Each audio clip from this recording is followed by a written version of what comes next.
Hello everybody, আসসালামু আলাইকুম। চলে আসলাম আরও একটি নতুন ভিডিও নিয়ে। তো এই প্লেসে আমি আরও একটি ভিডিও করছিলাম, নেক্সট আরও একটি ভাবলাম যে করে যাই।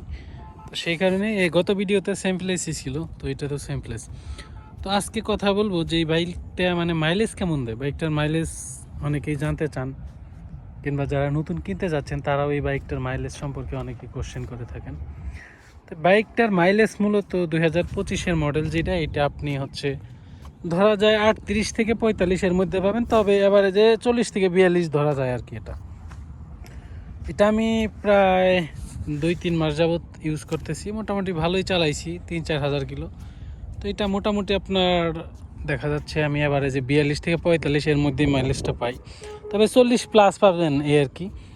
তো এটারই কিন্তু ওল্ড ভার্সন যেগুলো আছে অন্য অন্য কালার কিংবা 2022-23-এর মডেল, তো সেইগুলা কিন্তু একটু মাইলেজটা কম দেয়। যেমন আপনার 35 থেকে 37-এর মধ্যে মাইলেজ পাবেন সেগুলা, 40-45 খুব কমই পাওয়া যায় ওইগুলাতে।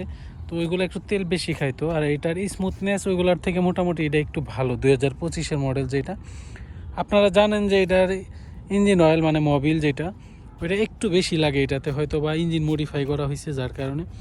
আপনারা কিন্তু নিতে চাইলে এই বাইকটা নিতে পারেন 2025-এর মডেল যেটা, 25-এর পরে যেগুলো আসছে সব সেমই নিতে পারেন।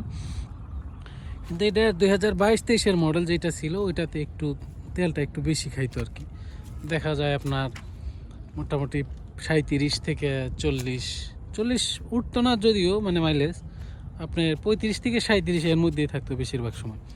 তো এই বাইকটা কিন্তু মাইলেজ খুব ভালো দিচ্ছে এখন, 40 থেকে 45-এর মধ্যে আপনার থেকে যাবে এটা মাইলেজ। আর সার্ভিসের দিক দিয়ে যদি চিন্তা করেন, আপনি যখন সুজুকির সার্ভিস সেন্টারে যাবেন তারা কিন্তু ফ্রি সার্ভিসের সময় বলবে অনেক কিছুই চেঞ্জ করার জন্য বলবে। যেমন আপনার বাইকের এয়ার ফিল্টার চেঞ্জ করতে বলবে, যেটা ভালো না হেন তেন।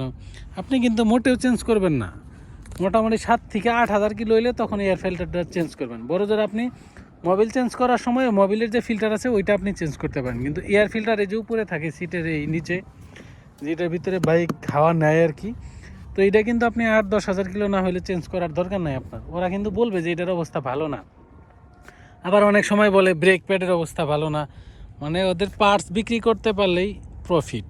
যে যত পার্টস ধরাই দিতে পারবে তার র্যাঙ্ক তত বাড়বে ওইখানে সার্ভিস সেন্টারের যে কর্মচারী থাকে এদের।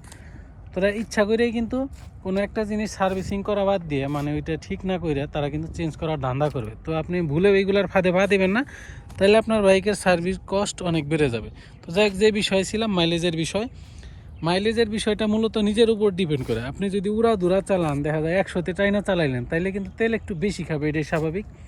আর যদি আপনি 60-এর মধ্যে থাকেন, স্পিড লিমিট 50 থেকে 60-এর মধ্যে হাইস্ট, তাইলে কিন্তু খুব ভালো মাইলেজ পেয়ে যাবেন আপনি।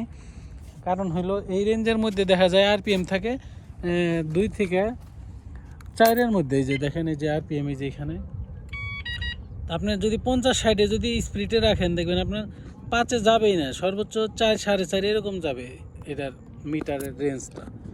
তো আপনি এটা লিমিটটা একটু দেখে চালাবেন, যে 4-5 রেঞ্জের মধ্যে যদি আপনি চালান তাহলে দেখবেন যে খুব কম খাবে। কিন্তু যখনই আপনার 6-7-8 এইগুলা রেঞ্জের মধ্যে যাবে আপনার আরপিএমটা, তখন কিন্তু খুব স্পিডে তেল খাবে, যে আপনি বুঝতেও পারবেন না যে 1 লিটারতে কয় কিলো চালাইছেন, দেখবেন 30-35 কিলোতেই শেষ।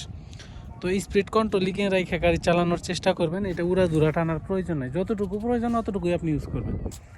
তো বাইকের মাইলেজটা মোটামুটি নিজের উপরে অনেকটা ডিপেন্ড করে, আশা করি আপনারা বুঝতে পেরেছেন। আরপিএম মানে এই এক্সেলেটার, বাইকের যখন এটা হাই আরপিএমে চালাবেন এটা, তখন কিন্তু তেলটা অনেক বেশি খাবে।